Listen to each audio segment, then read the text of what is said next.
Welcome to another edition of the Strategist podcast here on the Dakota and brought to you by Shock Safe and Lock. I'm Jonathan Starr. Today I am joined by a friend of mine, Ryan Botner. He is a coach, a speaker, an all-around great person. Welcome to the podcast, Ryan. Thank you, Jonathan. It's a pleasure and an honor, and glad that the weather cooperated so we could finally get this done. Absolutely. Weather in North Dakota. What a joy. So, first off, before we jump into what you're doing at Cornerstone Speaking and Coaching, which is pretty incredible, some of the things you're able to do and help business owners, business professionals, C-suite executives through. Let's talk about a little bit your journey to get there. Yeah. You weren't always a business coach. No, I definitely wasn't. Grew up in small town North Dakota, Litchville, just south of Valley City, and grew up kind of farm community, and grew up working hard. My dad, he worked hard, but I like to eat. And I still like to eat. Yeah, I'm about that. Yeah, my grandma, she said, Ryan, if you work hard, you'll eat good. Yeah. And as you can see, I work pretty hard, And so, but I got bullied a little bit when I was young. So I always had a chip on my shoulder. Yeah. I said, I'm gonna really do something. I'm Right. gonna prove everybody wrong, And so I ended up playing football, and that was kind of my identity, for the most part, going through high school, and then played in college and played at the Valley City State University. Oh, yeah.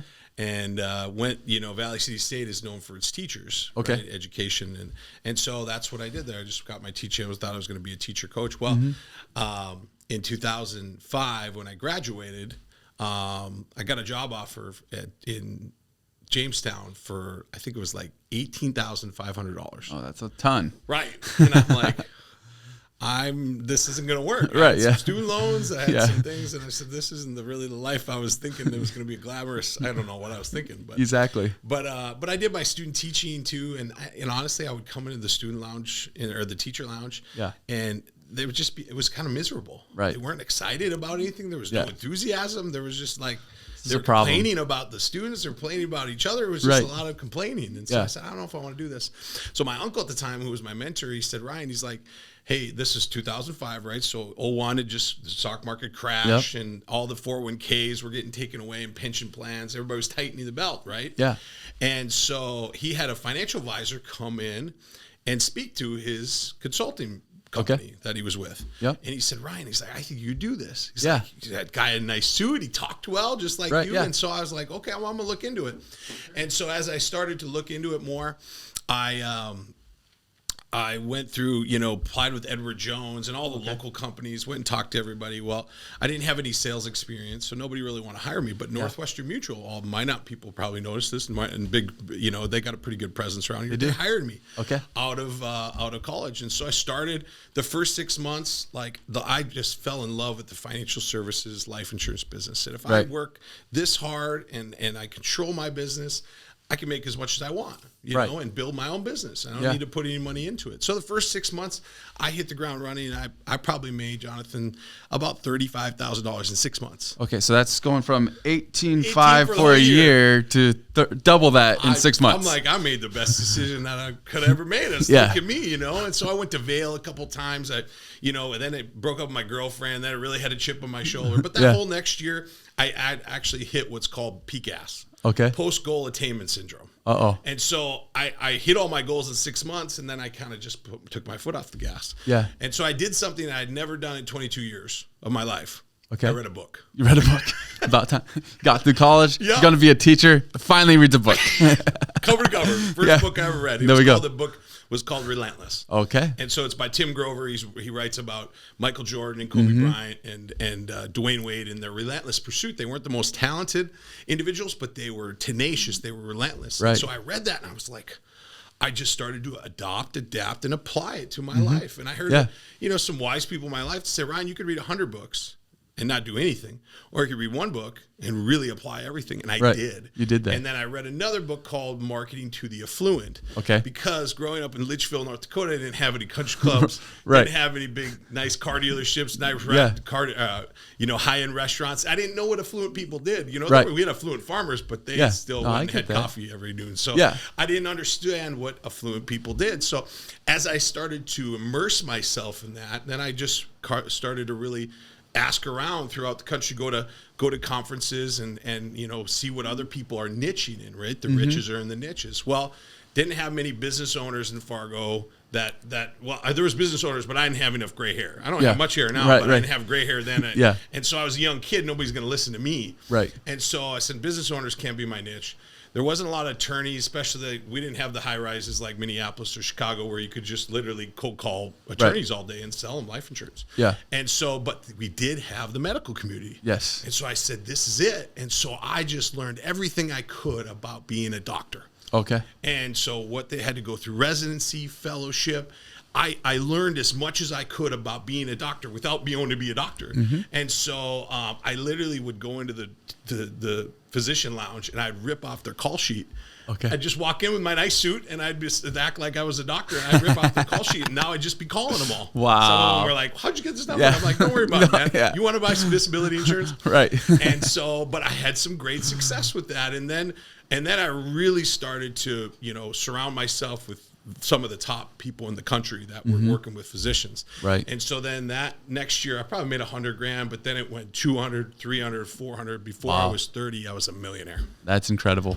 And so this was in Fargo, North Dakota, living the big life. And I had a beautiful wife, kids, you know, $1 million home, $50,000 Rolex, vacations everywhere. You'd think I had everything, but really I was so empty. Gotcha. Because this was all my identity. It was first it was football and girls, and then business and money and all these awards and everything, which just became my identity. And so I was just started to kind of look for other things, and in the meantime gained some weight, right? Yeah. So I went to the doctor and I was like, you know what, I need to lose some weight, doc. And he's like, how's your attention span? I'm like, squirrel. I'm like, I have no attention span. It seems like the more money I make, the less attention span I have. Right. And he's like, okay, well, take this little exam here. So I took a 10-question exam and I scored all ADHD, right? Okay. Yeah. And so he's like, here, he writes me a script for Adderall.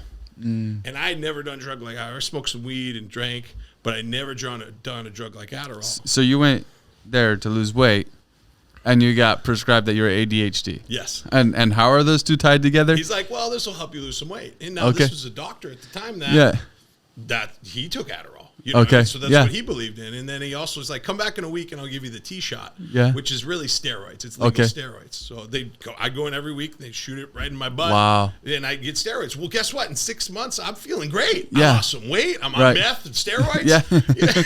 And as I learn more about it, I'm like, wow, okay, why have I been doing this drug forever? Yeah. Like I can actually focus. Right. Well, then at about 6-8 months, I started to really everything changed. My wife would even say this too. She's like, you literally came home one day and you were a totally different person. Wow. I just was gone. Yeah. Like I didn't care about anything anymore. Right. And so then I started to, I'm like, well, Ryan being Ryan, just do more. Right. Yeah. So then I'm like, get more Adderall, more steroids, cocaine, ecstasy. Before you know it, within 3 years, from 2017 to 2022, destroyed almost every relationship I had and blew almost every dollar. Wow. My life was just spiraling. Yeah. I kept running away from my problems. So I sold my business, moved to Las Vegas, not a great place for a person with a growing cocaine addiction.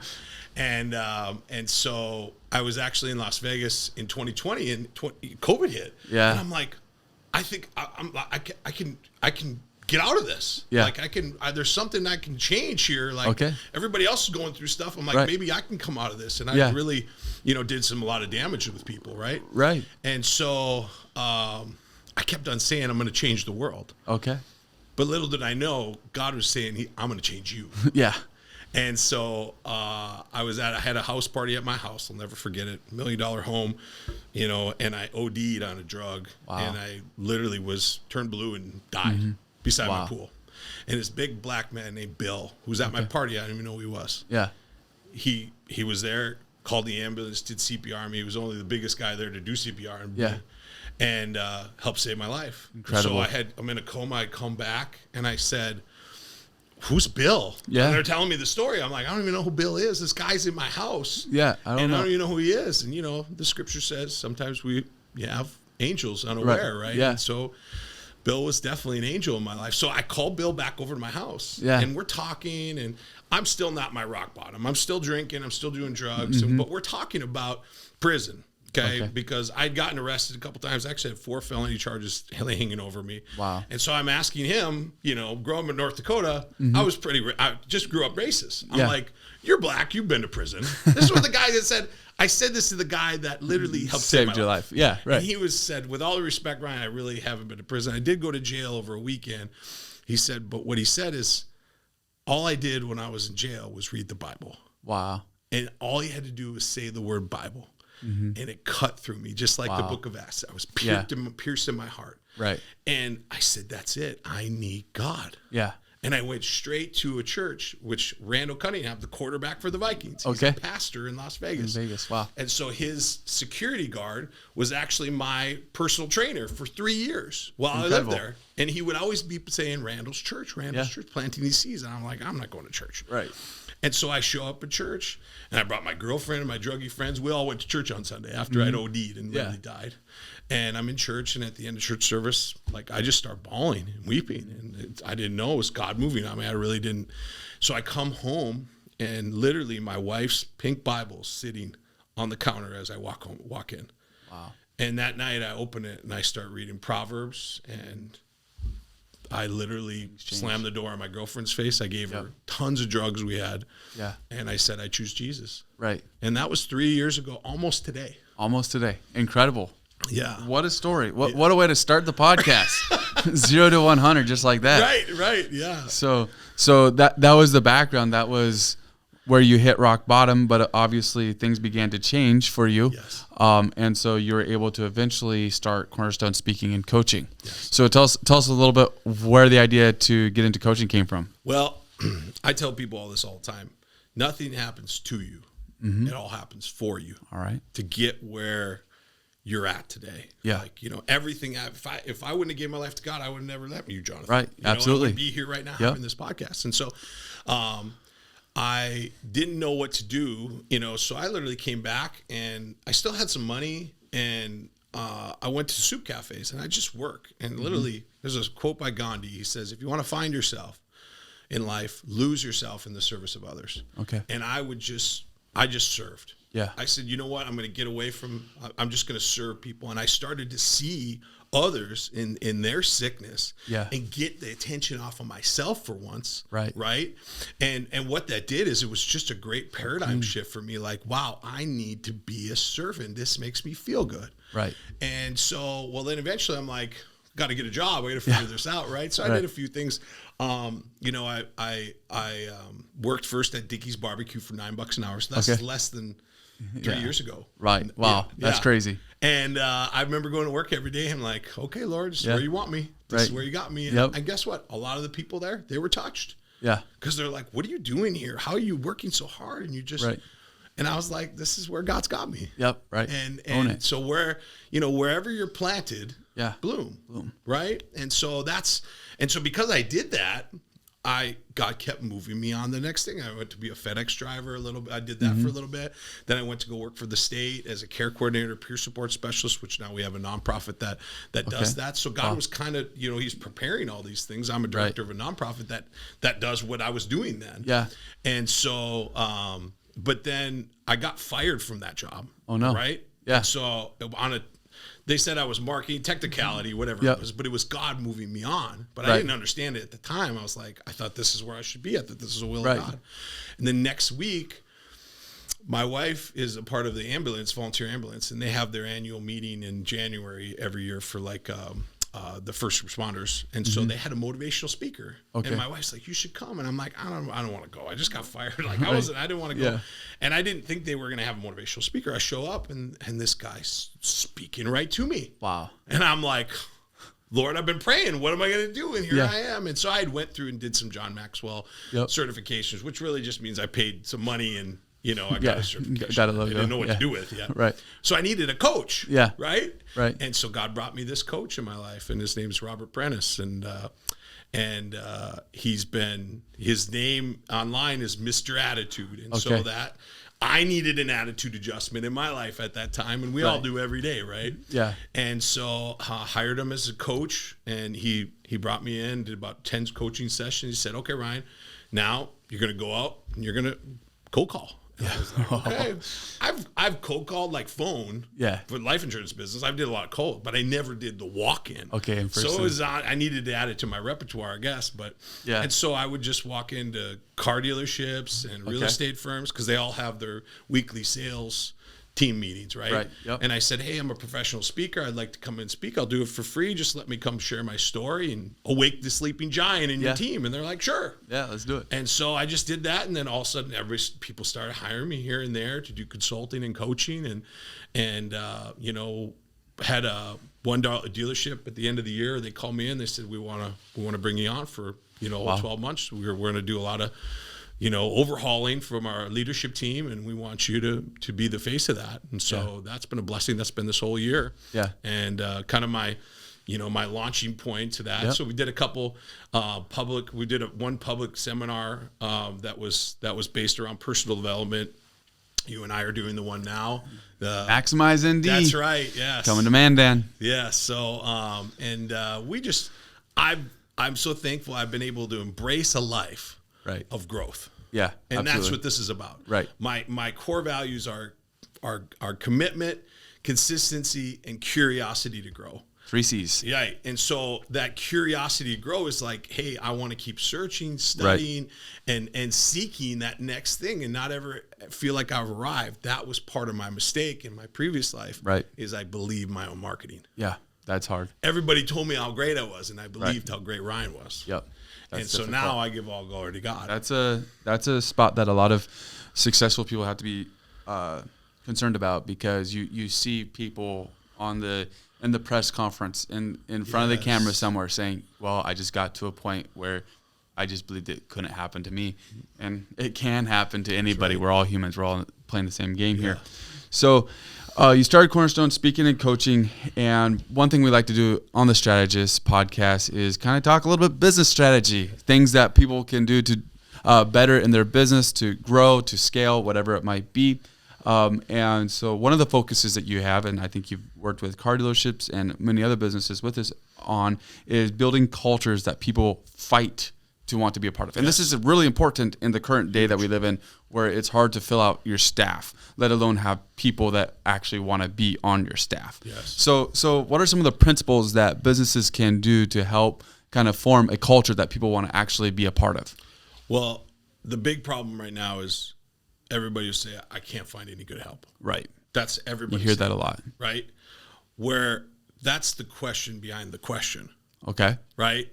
So the question is, where is the help? Yeah. But the question behind the question is, how can I develop a culture that people want to fight to be a part of? Right.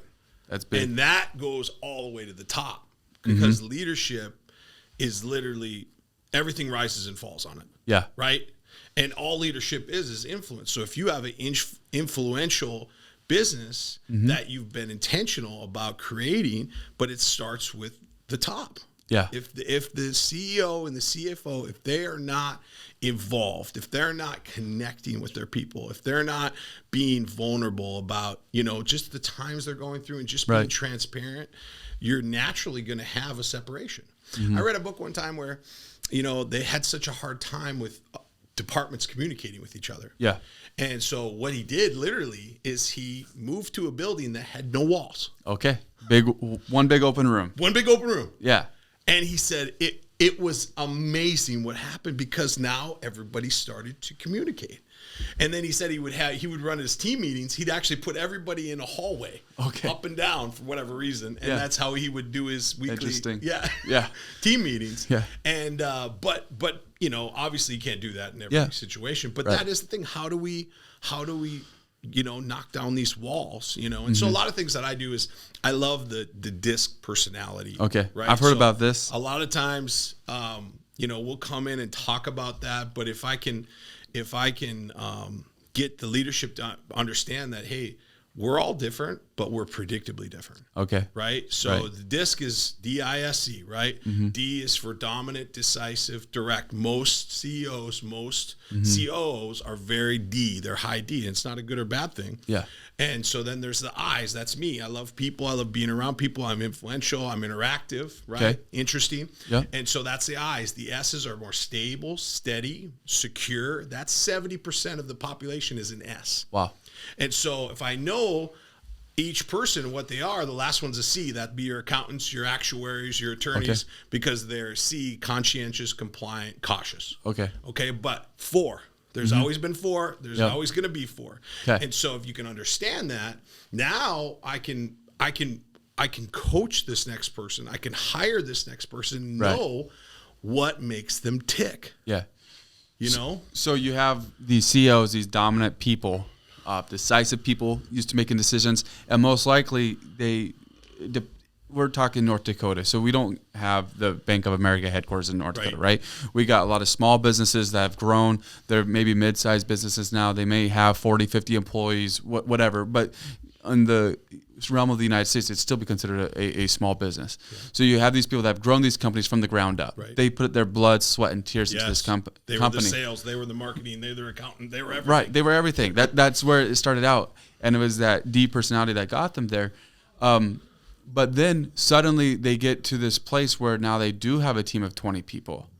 And now they have to learn how to lead these people in different ways and stuff like that. Yes. Do you see this being a problem where they don't really understand how to connect with their employees? And so this is creating cultures that are difficult for people to be a part of? Absolutely. And, it's easy to happen because once you start building a leadership team, now it's just our human nature to be like, okay, I've done that now. I can move on. I can go golfing. Right. I can do, leadership never, ever stops. Right. You're never going to arrive at leadership. It's just always going to continue to grow and grow and grow. And so if you're not growing as a leader and you're not being a visionary of where this organization is going and you're not transferring that to give hope to your people, right. guess what? They're not going to be bought into what you're trying to build. Absolutely. And so it's a constant, associating your leadership team with the people so that you can connect with the janitor and whoever it is the same way, but they know. And I'll tell you a story of how this really works. In the 60s, JFK went to the space station when they were getting ready to fly to the moon. Okay. And he walking around, they visited it at night. It was like 10 o'clock at night. And he'd walking around and literally, somebody's mopping the floor at 10 o'clock at night. Wow. And the president comes up to him. He's like, hey, man, what's up? You're like, 10 o'clock at night, you're mopping the floor? So he goes, I don't know if you knew this, Mr. President, but we're trying to get a man to the moon. He was absolutely bought in. He had absolute ownership in the mission, vision, and core values of where they were going. So wait a minute here, though. As a leader, if you don't tell your company, this is where we're heading, this is the exact direction, they can't be the janitor there at 10 o'clock because they don't know why they're there. Don't even know. They're just trying to keep the floor clean and somebody keeps spilling milk on the floor. Right. They don't understand the vision behind it all. Oh, that's good. That's powerful. That's very powerful. So we talk about the leader that is able to, feels like he finally has a team. He's able to go to the golf course more, whatever. What about the leader that is building his team? He's got the 20 employees, and now he can't let go. He's like, I used to do the accounting. I did it right. I never messed up, and now you're messing up. And I did sales. I didn't lose sales. You're losing sales. Right. What about the leader that doesn't learn how to let go? Is this a problem that you also see? Absolutely. And, I deal with it in myself with my children, like I've got 6 children, I got 12 and a 10-year-old boys. All right. And guess what? I got to lead them. Yeah. And so the biggest way I lead is by example, but also by sacrifice, by them seeing the obedience of their dad. And I coach this from a leadership standpoint. We need to do the leadership dance. Yeah. Okay. Leadership dance is I'm going ahead of you, but not too far so you can see me. Okay. Then I'm coming beside you as a friend and be like, hey, let's do this together. Right. And then I'm behind you being that chief encouragement officer. And now at any moment, I might have to come beside you again. I feel like people do an okay job of leadership dance, but then they don't come back beside them and then go ahead of them again. And now we keep moving them on, because the goal of leadership is, let's say I hire somebody and they're 50% of what Ryan or Jonathan could do. Okay. And I want to get them to 70, 80, 90. Because if I can have 10, 80% Ryans, we got a Fortune 500 company. You know what I mean? Like, not to be like arrogant, but that's just how, you know what I mean? That's how most leaders would think. If I could get people that. Exactly. But the real challenge of a leader is, how can I get them to me and beyond? You know, because that's true leadership, that you want the best for them, even if it's not going to be the best for you. But you want to be able to get them to that 110, 120 and beyond. And you want them to know that they want that for you. You want that for them. Does that make sense? That's really good. And so there's got to be some love and compassion with that. You see leaders doing that, and then sometimes if they don't learn that leadership dance, they cap their employees way lower, because they're also scared. They're scared to lead, really. 100%. They're scared that the employee they hired might become better than them. And again, they get used to that position, that dominant position where they're everything. And something that I'd like to talk about a little bit is a story brand framework, where you find out that in your story, my relationship with you, you're the hero. I'm not the hero. You're the hero. That's right. I'm just a guide. That's good. And it's the same thing in leadership. You're the leader. Yes. You are the guy that made this company what it is. But in your employee's life, they're still the hero. They're still trying to do this job so they can provide for their family, so they can go and pay rent on time, so they can do all the things that they want to do in their life. They're still the hero in their own life. And you're just a guide. You're just a help in their story. That's right. And if you're able to adopt that, then how powerful is that for your employees in empowering them? So I think about, being a leader. What are you doing? You're really bringing somebody a ladder. And you're saying, here's a ladder. Okay. I'm going to be here and I'm going to hold this for you. And I'm not only going to hold it for you, but I'm going to wait till you get all the way to the top. And so that you know, and you can trust me that I'm here with you. I'm not leaving you. I'm just throwing a tool at you and say, here, figure it out. You know what I mean? The CFO comes to the CEO and says, we're putting all this money into coaching and development and training. What if these people leave? And the CEO says, what if we don't and they stay?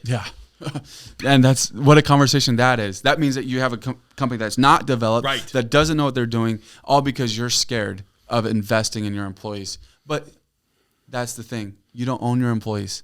You're investing in people. Change how you look at that. You're investing in people. If that's your goal and your mission, now you're sitting great. You're sitting great. So what an amazing conversation about leadership. We alluded to it a little bit earlier, but there's a kind of a big event that's coming up. November 8th in Mandan, North Dakota, at The Venue. What a name for a place. The Venue at 10:30 a.m. You're going to be talking about some pretty incredible principles on connecting with people. And there'll be 3 other speakers there. It's going to be a good time. A panel of local business leaders. Going to be a great time. You can go to maximizeindy.com to learn more about that. You can sign up, register, see Ryan in person, shake his hand, have him autograph your shirt, whatever it is that you need done. He'll be there for you. I don't believe my own marketing, though. All glory to God. Amen to that. Amen to that. Very, very cool thing. You looking forward to that event? I really am. Yeah. The biggest thing is the leaders panel is going to be just awesome. And these are leaders and sponsors that believe in us and what we're doing. And they've embraced a life of growth with, humility. Before honor comes humility, and they understand that. And these are handpicked people that I know personally that have really embraced that. So I'm really excited to hear their story. Everybody wants to tell their story. Right? They do. If you feel you haven't connected with somebody, literally just say, hey, sit down with them, have a cup of coffee, and say, tell me your story. Right. Everyone wants to tell their story. You're right. You'll learn so much. You don't have to go through all I did and the Adderall and all that stuff to have a cool story. You can still make a great impact. I agree with you on that. Every story is uniquely crafted by that person's life and journey, and it's incredible to hear them. So Looking forward to that event in Bismarck. Looking forward to the leaders panel where you can also be an open forum where you'll be able to ask questions and stuff like that as well. So pretty excited for that. But I'm really excited that you're able to come on this podcast. It's been a good time. Yes. Any words of encouragement you want to leave with us? You know, my motto is be intentional. So everybody today, be intentional about your day. You're not going to get another day. Time is really our most valuable asset. So thank you for this time today, Jonathan. Thank you very much for coming on. This has been another podcast episode here on The Strategist on the Dakota and brought to you by Shock, Safe, and Lock. Be sure to like and subscribe to us on YouTube. Follow us on Facebook. Be a part of the community that we're creating here at the Dakotan, where we're just trying to help get the news out to North Dakota. Thank you and have a great day.